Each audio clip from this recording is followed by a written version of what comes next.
Mesdames, Messieurs, comment allez-vous? Excellent week-end à vous. Très heureux de vous retrouver pour parler. Je devais quand même en parler de ce Turquie-Portugal qui, honnêtement, a été, je trouve, plaisant à regarder. Peut-être pas le match de l'Euro, mais globalement, j'ai trouvé de très belles séquences. Et je vous avoue qu'à cet instant, je ne sais pas trop comment j'ai appelé cette vidéo. Je vais parler des deux équipes.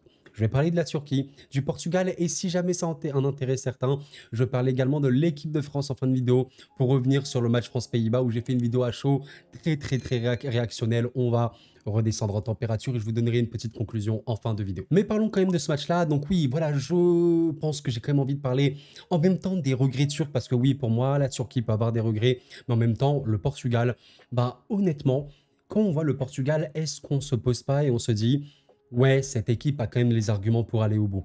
Franchement, il y a du bon, il y a vraiment du très bon même côté Portugal.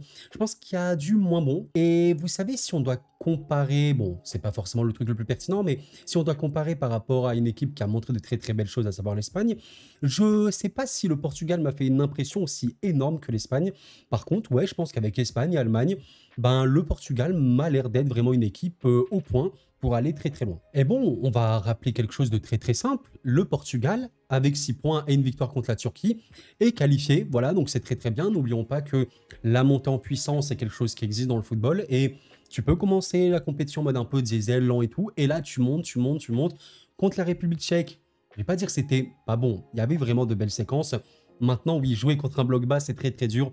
Au final, tu arrives à gagner parce que tu es quand même globalement plus fort, un peu plus de qualité individuelle globale. Là, tu fais un très bon match. Bien sûr que la Turquie peut s'en vouloir pour moi. Je vais vous montrer, ne serait-ce qu'une seule action. Ben, je pense que vous l'avez vu, le fameux but de... Le fameux deuxième but du Portugal qui était très malheureux hein, pour les Turcs. Je remonte le début de l'action. On avait, bon bah voilà, il me semble, João Cancelo qui essayait de faire une passe en profondeur sur Cristiano Ronaldo ici, qui est en mode oh là là, mais tu as raté la passe, ou je sais pas, ils sont pas trop compris. Au final, tu as le défenseur, je ne sais plus exactement c'est qui. C'est possible que ce soit le numéro 4, Aykadine, sur cette action. Bon bah voilà, je sais pas trop ce qui s'est passé, il ne regarde pas du tout son gardien et il décide de faire quelque chose d'assez dingue, c'est-à-dire, mesdames, messieurs, de passer alors que le gardien est assez avancé.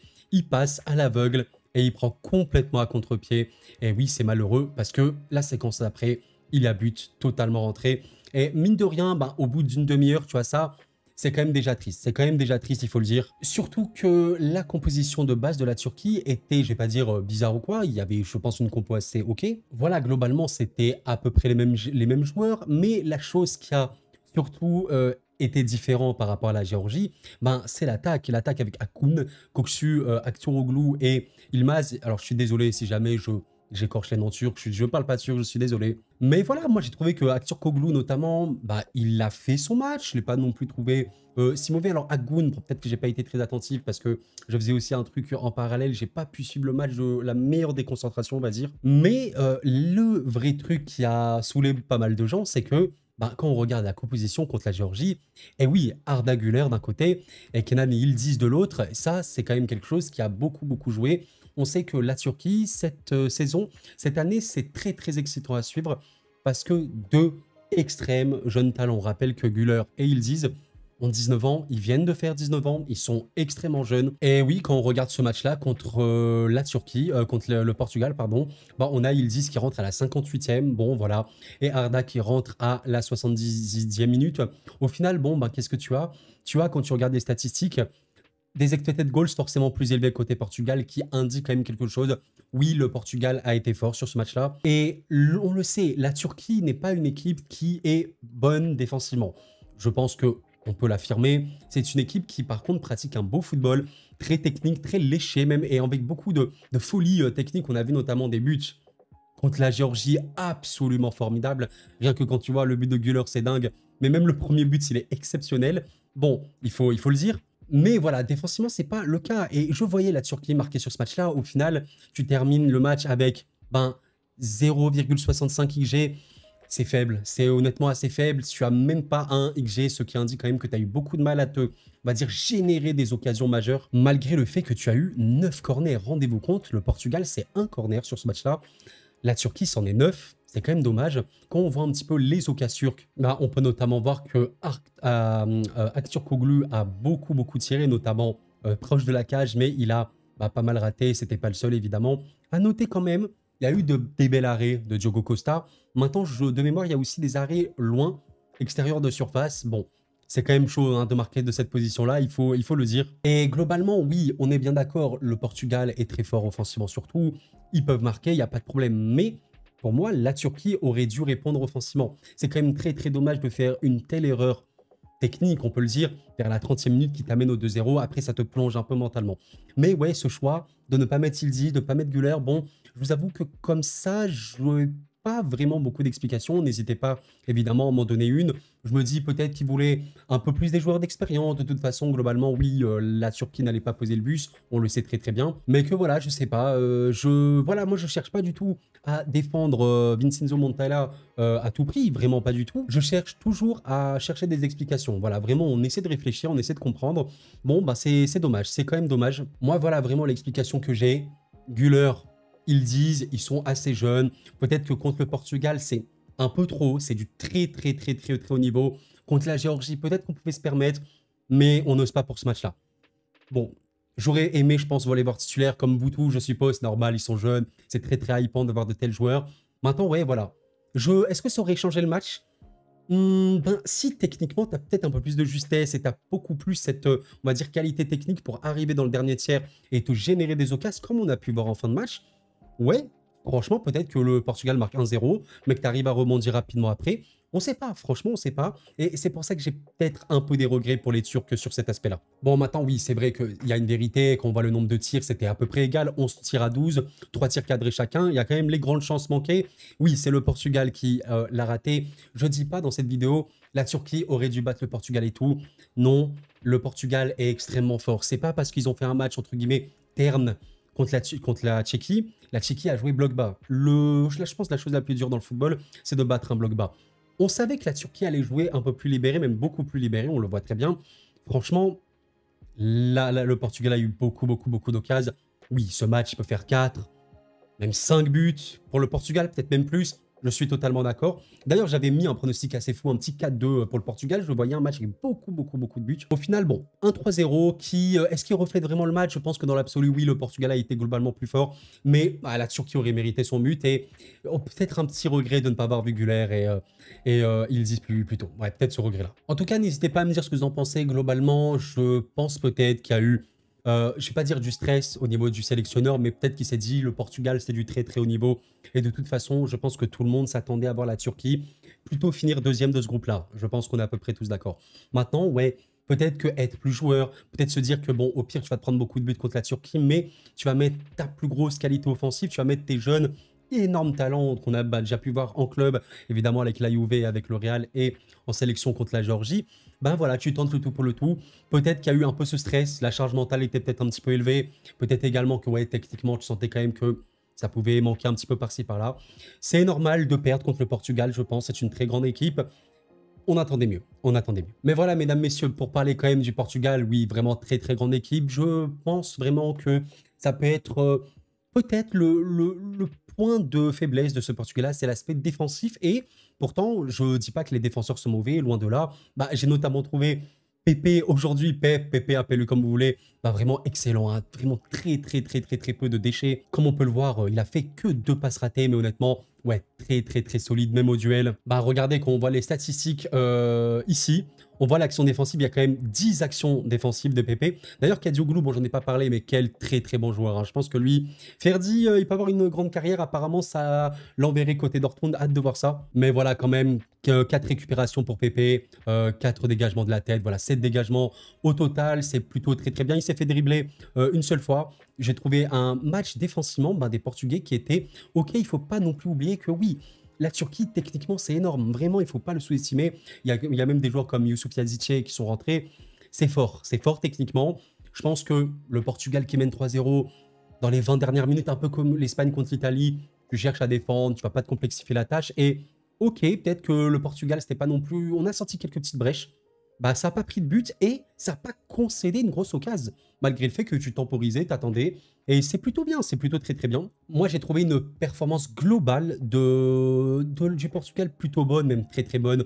individuellement, j'ai trouvé que c'était pertinent. Bon, les notes que vous voyez ici, je ne sais pas si c'est le bon reflet, parce que Nuno Mendes, ben, je l'ai trouvé plutôt bien, même défensivement. Peut-être que je suis un peu biaisé. J'ai pas souvenir ouais, d'avoir vu Mendes non plus prendre la foudre. Mais ouais, offensivement, j'ai trouvé très impliqué. Il est à la passe décisive sur le premier but de Bernardo. Peut-être que Palinha, un petit peu moins. Bon, c'est son premier match dans la compétition, on verra bien. Vitinha, je l'ai trouvé vraiment partout, très présent.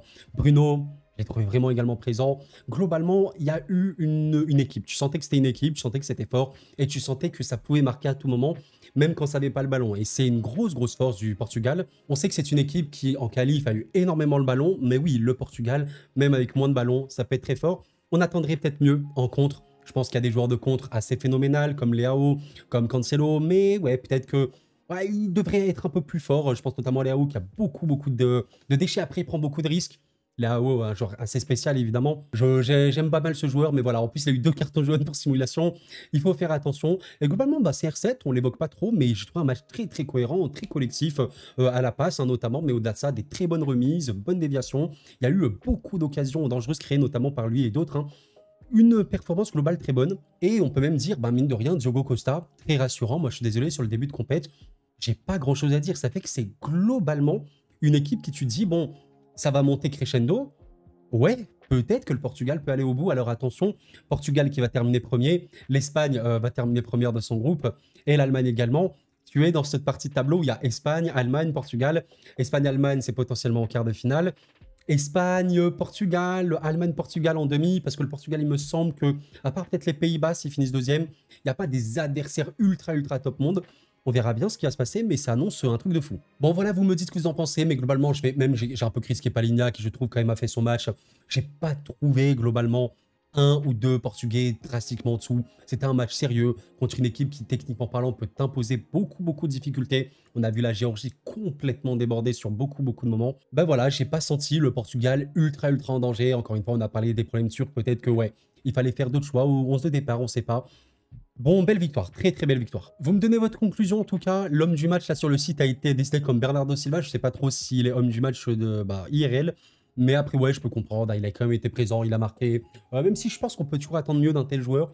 J'ai trouvé bien. Sinon, j'aurais mis APP, hein, qui a été vraiment ouais, énorme sur ce match-là. Jusqu'où va aller le Portugal? Seul l'avenir nous le dira. Je pense que ouais, c'est une équipe qui a tout pour gagner maintenant. Il y a aussi le banc. On n'a pas vu Conceição sur ce match-là, mais il y a un banc, il y a l'expérience, il y a la jeunesse, il y a le mental. Ouais, il y a beaucoup de choses. Après, il faudra voir à quel point ça peut être aussi décisif au plus haut niveau. Bah, après, c'est le football. C'est le football, les amis. Et mesdames, messieurs, je voulais donner un tout petit message par rapport aux Pays-Bas-France. Bon, j'ai fait un petit débrief c'est plutôt une réaction à chaud où j'étais un peu énervé, mais c'était surtout sous le coup de l'humour. Hein. Je me prends pas vraiment au sérieux quand je fais ce genre de vidéos, sincèrement. Quand on fait des vidéos analyse de joueurs ou d'équipes ou de machin, j'essaie quand même d'être sérieux au maximum. Là, c'était plutôt sous le coup de l'humour. Hein. Honnêtement, je me prends pas au sérieux du tout. Maintenant, oui, pour reparler quand même de ce match très rapidement, certes, l'équipe de France a une production offensive qui, je trouve, est pas très bonne, mais tu t'es généré des occasions, c'est ça qui est plutôt bien. Je pense que ce qu'il faut retenir et ne pas être alarmiste dans le catastrophisme, si je puis dire, il y a une solidité. Franchement, ben, quand tu vois notamment le Portugal, voilà, aujourd'hui contre la Turquie, qui honnêtement était globalement solide, mais je t'ai dit, il y a peut-être moyen, il y a peut-être moyen. Bah franchement, la France, et bon, les Pays-Bas a eu ces occasions également. Moi, je trouve c'est vraiment rassurant. Défensivement, c'est rassurant. Même l'intensité globalement de ta structure défensive, de tes milieux, même de tes retours offensifs et tout, c'est vraiment solide. Et bah, j'ai envie de te dire, le football, le but, c'est de gagner. Et oui, Didier Deschamps, on l'a bien vu, c'est gagner. Et si tu le dis, est-ce que tu mets Barcola titulaire, Coman titulaire, machin, et tu vas être très offensif, ben, peut-être que tu vas être bien meilleur offensivement, je suis d'accord, mais peut-être que tu vas être beaucoup plus vulnérable. Et ta structure globale, ton équilibre en sera un petit peu moins. Donc, moi, je suis totalement d'accord pour dire que, ouais, peut-être qu'on n'est pas ultra emballé, on s'amuse pas comme des malades quand on regarde l'équipe de France, c'est vrai. Maintenant, tu gagnes. Et tu es solide, et honnêtement, bah, quand tu vois la France aujourd'hui, je suis d'accord vraiment pour dire que, ouais, il faudra marquer. Il faudra avoir au-delà de marquer, plus de créativité, plus d'animation, c'est clair. Mais à part ça, moi, je vois une équipe qui peut aller au bout. Honnêtement, imaginez cette France-là, tu gardes cette même structure, cet équilibre très bon. Demain, tu me dis, cette France a plus d'explosion, plus de créativité, plus d'occasions et marque beaucoup plus. Alors tu gagnes. Pour moi, tu gagnes. Ça me paraît très clair. Sincèrement. Donc on verra bien, voilà, je voulais juste en parler à froid, tranquillement. Il y a quand même de belles choses, hein. Il faut vraiment pas dire non plus que ce Pays-Bas-France est un match abominable, dégueulasse et tout. Non, il y a quand même eu notamment Serbie-Angleterre qui était sale. Le match Danemark-Angleterre, à l'Angleterre, c'était des vraies purges. Là, j'ai trouvé de la cohérence et c'est plutôt très très cool. Les amis, merci d'avoir suivi la vidéo. N'oubliez pas le like avant de la quitter. Je vous remercie infiniment pour votre soutien sans cesse. J'ai hâte de voir la suite. Je pense que la Turquie se qualifiera quand même. Je leur souhaite. Et il y a un monde, il y a France-Turquie, ce serait pas si mal. Et on verra bien. Ouais, le Portugal, sinon, je les vois aller loin. Je les vois en demi. En vrai, demi, j'en parlais avant le compète. Ça me semble être le moment où tout va jouer, évidemment. Et je pense que oui. Le Portugal, je vais pas dire un boulevard jusqu'en demi, mais ça peut vraiment le faire. On verra bien. C'est le football, tout peut arriver. Peut-être que le Portugal sortira en huitième contre, je sais même pas, la Serbie, je sais même pas le tableau. Nous verrons ça. Les amis, merci d'avoir suivi. C'était Koro. Prenez soin de vous, sincèrement. Et la paix sur vous.